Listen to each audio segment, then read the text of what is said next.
দৈনিক ইনকিলাবের বেগমগঞ্জ উপজেলা সংবাদদাতা হিসেবে আমার সাংবাদিকতার পেশায়।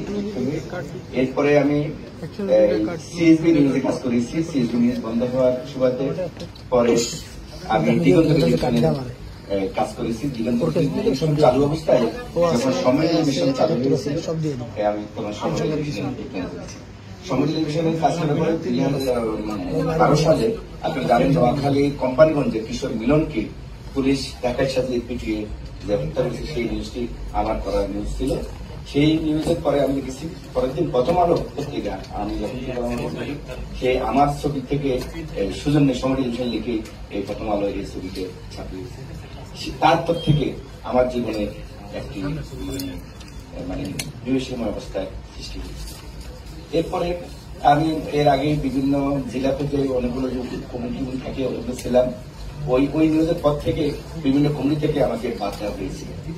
সে সর্বশেষ 2014 সালে যখন আন্দোলন চলছিল, সে আন্দোলনের সময় আমার অফিসে বোমা মারা হয়েছিল।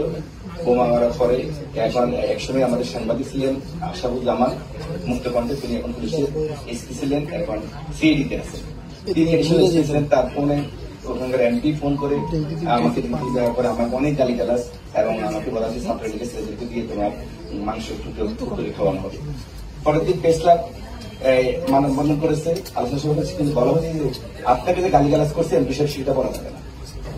তারপরে আমাদের প্রেস ক্লাব সভাপতি বলছেন আজকে আপনারা নিয়ন্ত্রিত প্রতিবাদ। এরপরে আসেন 2018 সালের নির্বাচনের সময় দেখা গেছে যে আমি সব এবং প্রথম আলো রিপোর্টার এবং 71 টেলিভিশন সহ আমাদের প্রায় 8 জনকে যে নির্বাচনী পর্যবেক্ষণ কার্ড থেকে আমাদের পুলিশ থেকে লিখে আসছে যে আমরা এই সরকারের পক্ষে না, সরকার আমাদেরকে পাস দেওয়া হয়নি, সেটি গেল। এরপরে যে আন্দোলন হলো, আমার আন্দোলনের সময় আমার অফিস পুড়িয়ে দেওয়া হলো। পুড়িয়ে দেওয়ার পরে আমার প্রায় 3 থেকে 3.5 লক্ষ টাকার মালামাল পড়ানো হয়েছে। আমি সেখানকার বিএনপি যিনি নেতা ভাইস চেয়ারম্যান মোহাম্মদ শাহজাহান, আমি ভাই আপনার আমি চিনি তো ভাই তোমাকে কিছু করা মানে সময় টেলিভিশন। এরপরে আমি সময় টেলিভিশন কর্তৃপক্ষের কাছে আবেদন করেছি, ওনার কথা কোট করে সময় টেলিভিশন আমাকে 1 টাকাও দিয়েছে। এরপরে আমাদের যে সাংবাদিক কল্যাণ ট্রাস্টের যিনি চেয়ারম্যান এম আব্দুল্লাহ, সে একসময় ইনকিলাব পত্রিকাতে গাজীপুর সাংবাদিক ছিল। আমি যখন ইনকিলাবের বেগমগঞ্জে ছিল সে তখন গাজীপুর একই সাথে আমরা একই অঞ্চলের মানুষ, তার কাছে লিখিত আবেদন করা হয়েছিল, সেখান থেকে কোনো সহযোগিতা করেনি।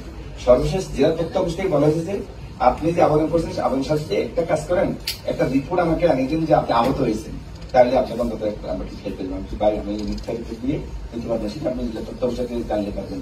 আমি রাজি হইনি, আমি পুরো টাকা পাইনি। সেটাও আমার কোনো দুঃখ বা কিছু নেই। সবচেয়ে বড় কথা হলো যে এই গত যে নির্বাচন হয়েছে, জাতীয় সংসদ নির্বাচনে বেগমগঞ্জের একজন এমপি প্রার্থী তিনি ইনকিলাবের কারণে তার মনোনয়ন বাতিল হয়েছিল। সেই নিউজটি সময় টেলিভিশন সবার আগে ব্যাকিং চালাইছে। এরপরে অফিস থেকে আমরা আরেকটি তথ্য পেয়েছি, তিনি একটা মসজিদের সভাপতি, সেই মসজিদ থেকে 3,70,00,000 টাকা দিয়েছেন। ঋণ নেওয়ার পরে তিনি তার ঋণ পরিশোধ করছেন। সেই নিউজ যখন সময় টেলিভিশনে প্রচার হয়েছিল, প্রচার হওয়ার পর থেকে বিভিন্নভাবে যে প্রধানমন্ত্রী দপ্তর থেকে শুরু করে বিভিন্ন জায়গা থেকে আমার চাকরি ছুটে পারেন, আমার বলতে চেষ্টা করতে ছুটে পারেন। সর্বশেষ এই রমজানে তারা ঋণের টাকা পরিশোধ করছে। ঋণের টাকা পরিশোধের পরে আমার জীবনে একটি যে ভয়ানক ঘটনা ঘটেছে বা ঘুরে যাচ্ছে এখনো, এটা আসলে বলার মতো না। কারণ আমরা জানি কোন সাংবাদিক যদি মিথ্যা নিউজ করে প্রথমে ভদ্রতার সাথে তার প্রতিবাদ দেওয়া হয়। ওই পক্ষ যদি শক্তিশালী হয় সেখানে তারা ওকে নোটিশ পাঠানো হয়। আর একটু শক্তিশালী হলে ওই সাংবাদিককে মারপিট করা হবে, আর একটু শক্তিশালী তাকে হত্যা করা হয়।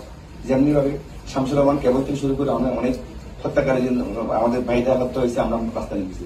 কিন্তু আমার জীবনে তার সাথে ব্যক্তিগত ঘটনা বলেছি, ঠিক আছে বিশ্বাস করতে পারবেন না। সেটি কি হলো, ওই এমপির একটি টেলিভিশন আছে, সেই টেলিভিশনের লোককে দিয়ে একটা ভিডিও তারা তৈরি করছেন। পরে এটা অফ দ্য রেকর্ড আমি বলতেছি, সেই ভিডিওটি দেশের বাইরে পাঠিয়ে দেওয়া হয়েছে। পাঠিয়ে দিয়ে সেখানে একটা ফেসবুক পেজে তারা ওই ভিডিওটা দেওয়া হয়েছে। ওই ভিডিওর তথ্য হয়েছে যে আমি আমার পরিবার 100 কোটি টাকার মালিক, আমার 2টি গাড়ি আছে, মার্সিডিজ গাড়ি আছে, আমার 20টি সিএনজি আছে যেটি নাম্বার লাইন, তারপরে আমি যে ফ্ল্যাটে থাকি সেই ফ্ল্যাটের দাম 2 কোটি টাকা।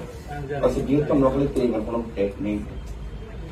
আমার স্ত্রী চাকরি করে নোয়াখালী বিজ্ঞান ও প্রযুক্তি বিশ্ববিদ্যালয়ে, সে চাকরি পাইছে 2006 সালে, তার বাবা একজন মুক্তিযোদ্ধা। সেখানে আমার বলা হয়েছে আমি প্যাসিস্টের দোষক। আমি আমার শ্বশুর মুক্তিযোদ্ধা সার্ভিস দিয়ে বিগত সরকারের আমলে আমি অনেক টাকার মালিক হয়েছি দেশের বাইরে আমার, সেটা তো দুঃখ নেই। কিন্তু কি হয়েছে, সেখানে আমার দুটি মেয়ে একটি এবার ইন্টারমিডিয়েট পরীক্ষা দিবে আর একটি ফার্স্ট ইয়ারে পড়ে আগামীবার দিবে। ওদের চরিত্র নিয়ে, ওদের মায়ের চরিত্র নিয়ে এমন ভাবে বিশ্রীভাবে উপস্থাপনা করা হয়েছিল। করার পরে এখন রাত্রি কি হয়, রাতে আমার ওয়াইফ হঠাৎ জেগে যায়, কান্না শুরু করে দেয়। এখন আপনি জানেন, আমরাও জানি, কোনো মেয়ে হাঁটে গেলে আমাদের দেশের মানুষ সবার মেয়েদের দিকে তাকায়। এখন তার দিকে তাকালে সেই মনে করা হয়েছে ভিডিওগুলো তাকে ব্যঙ্গবোধ করা হয়েছে, তার চরিত্র হনন করা হয়েছে, সে একাধিক ব্যক্তির সাথে পরকীয়া করে, সেই কথা সে মনে করে তাকে ওইভাবে করা হচ্ছে। আমি তাকে যতই বোঝানোর চেষ্টা করছি যে তুমি কি, তুমিও জানো, আমি জানি, তোমার সহকর্মীরা জানে, সবাই জানে, তারপরে মানুষ আমাকে এভাবে রাখায় কেন? আমার কাছে মনে হয় যেন আমার ওয়াইফ যে কোনো মুহূর্তে বড় ধরনের দুর্ঘটনা ঘটাতে চান। এরপরে আমার দুটি মেয়ে পরে খুলনাতে বাংলাদেশ সেনাবাহিনী পরিচালিত একটি প্রতিষ্ঠান মিলিটারি কলেজ খুলনা, সেই মেয়েটি আসবে এই ঈদের ছুটিতে আসবে। এর আগে আমি এবং আমার স্ত্রী আমরা পবিত্র হজ পালন করে যাচ্ছি। তারা আসি যখন, তাদের ওখানে তো কোনো মোবাইল ব্যবহার ছিল না, তারা আসি যখন এই দেখবে তাদের চরিত্র নির্ধারণ করা হয়েছে, তাহলে আমার মেয়েগুলো কারণ তাদেরকে আমি কন্ট্রোল করতে পারবো কিনা আমি জানি না। আমি থানায় জিডি করেছি, কোনো ব্যবস্থা হয়নি। গত সপ্তাহে আমাদের মিডিয়ার যে একজন বিচারপতির নেতৃত্বে আমাদের যিনি তিনি তার কাছে আমি এভাবে বর্ণনা করছি, উনি বলে আসলে আমার খাতির করে নিয়েছি। পুলিশ বলতেছে যে এই এফআইআরটি ধরার আমার কোনো ব্যবস্থা নেই। ইভেন ওই এমপির একজন বড় ভাই, তিনি ওই কোম্পানির চেয়ারম্যান, যাকে নিয়ে এর আগে বিভিন্ন নায়ক নায়িকাদের নিয়ে চরিত্র অনেক ভিডিও বের হয়েছে, তিনি ওই এলাকার দোকান থেকে সামনে যে সিটি গ্রুপের সাথে কথা হয়েছে, ওর চাকরি থাকবে না, তোমরা রেডি করো, তোমাদের নিতে হবে। ওই সাংবাদিক গুলো এখন ওই আমার চাকরি যাবে, তারা সমিতিতে ঢুকবে, তারা ওই কারণে তারা ওই মালিকদের পক্ষে বিভিন্ন ভাবে চেষ্টা করছে।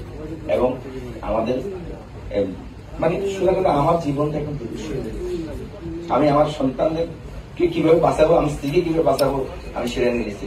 আজকে যারা শুনছেন, যদি আপনারা এই বিষয়টি যদি আমার বাচ্চাদেরকে এবং যদি বাঁচানো যদি কোনোভাবে আইনগত সহযোগিতা নিতে পারেন, আমি সেই প্রত্যাশা রাখি। বিশেষ করে যিনি আমাদের তথ্য উপদেষ্টা আছেন, তিনি আমাদের সেই বৃহত্তম নোয়াখালীর লোক, আমি নোয়াখালীর সন্তান। আমি আশা করি আমার বিষয়টা উনি দেখবেন। আমি আমার সন্তান এবং আমার স্ত্রী পান্ডিকা চাই। ধন্যবাদ।